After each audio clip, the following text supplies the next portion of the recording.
Потрагата на информациите дека представници на прорепубликанската лоби компанија Mercury се обидуваат да воспостават контакти со новата администрација на Доналд Трамп во името на ВМРО-ДПМНЕ, се обидовме да ја дознаеме позадината на тие релации. Познато е дека ангажманот на лобисти од странски влади или странски политички партии во САД е легално, но досега во јавниот регистар не се појави договор на ВМРО-ДПМНЕ со нова лоби компанија, но се појавија други документи чија трага води во Македонија.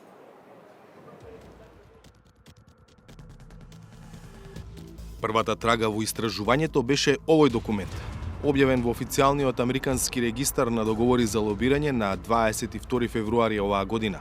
Со него, познатата лоби компанија Mercury пријавува договор за лобирање со известна фондација Либертас, основана во август 2016 и регистрирана на адреса во Њујорк. Сомневањата кои не натераа да ги продолжиме проверките ги предизвика објаснувањето во документот дека фондацијата Либертас ја најмува компанијата Mercury за лоби услуги за, како што пишува, Романија, Бугарија, Македонија, Србија и Грција. Уште посомнителни беа податоците за лицето посочено како контакт во името на фондацијата Либертас, извесен Бексут Исакџанов и за имейл адресата за контакт. Дополнителните проверки покажаа дека Бексут Исакџанов е по потекло од Узбекистан, но и дека извесен период имал адреса на живење во главниот град на Чешка, Прага. Овој податок, спореден со прашките врски на моќници од ВМРО-ДПМНЕ, беше нова причина да се продолжи истражувањето.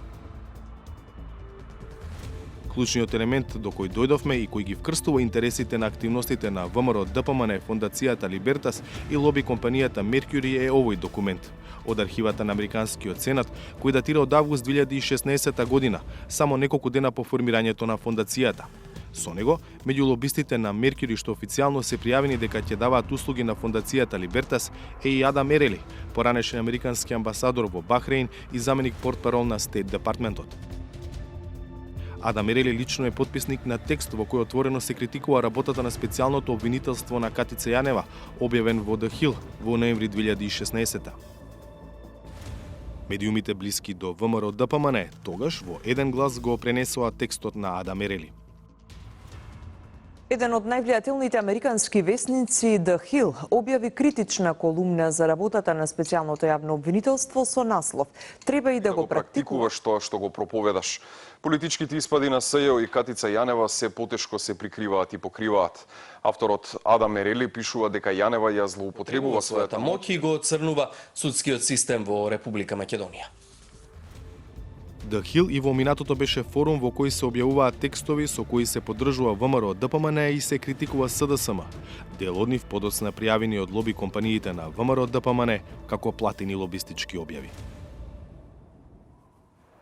Зошто ВМРО-ДПМНЕ би сакала да не ги обелодени новите лобисти? Еден мотив може да биде желба да се избегне јавниот притисок на кој беше изложена партијата во овдешната јавност лани, кога имаше ангажирано 3 компании, за тоа колку пари троши партијата за тие договори. Исто така, може да сака да ги сокрие конкретните активности за кои ги користи лобистите, бидејќи тоа мора да се декларира според американските закони. Знаеме дека ВМРО-ДПМНЕ во последниот период упорно јавно се залага за немешање на странски фактори во македонските домашни работи, па јавно и директно ангажирање нови лобисти од САД би било доказ за двојни стандарди. Друг мотив би можела да биде намерата да се затскрие багажот што со себе го носи главниот лобист на Mercury, доскорешниот сенатор од Луизијана Дейвид Витер, кој според нашите информации се обидува да договори средба со потпредседателот на САД Мајк Пенс и да разговара на тема ВМРО-ДПМНЕ. Еве зошто Дейвид Витер би можел да биде проблематичен за демохристијанската ВМРО-ДПМНЕ. Во вашингтонските лоби кругови вработувањето на човек кој 17 години бил дел и од представничкиот дом и од Сенатот подразбира ангажирање на така наречено сериозно оружје, артилерија во своите редови. Но она што Витер го прави проблематичен како човек што треба да одработува за интересите на конзервативната и демохристијанска ВМРО-ДПМНЕ во Америка е дека освен неговиот сериозен политички, тој носи сомнителен личен багаж.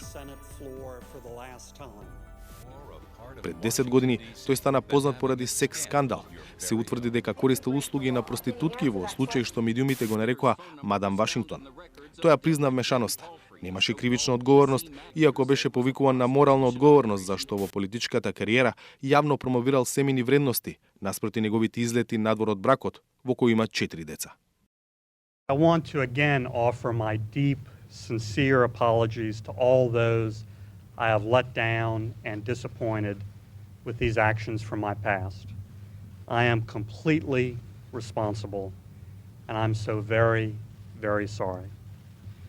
No matter how long ago it was, I know this has hurt the relationship of trust I've enjoyed with so many of you, and that I have a lot of work to do to rebuild that.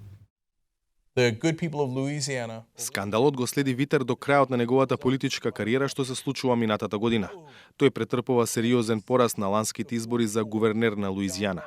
Неговиот соперник ги користи токму темните петна од минатото на Витер во својата кампања. The choice for governor couldn't be more clear.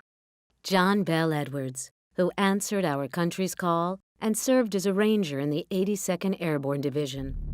Or David Vitter, who answered a prostitute's call minutes after he skipped a vote honoring 28 soldiers who gave their lives in defense of our freedom.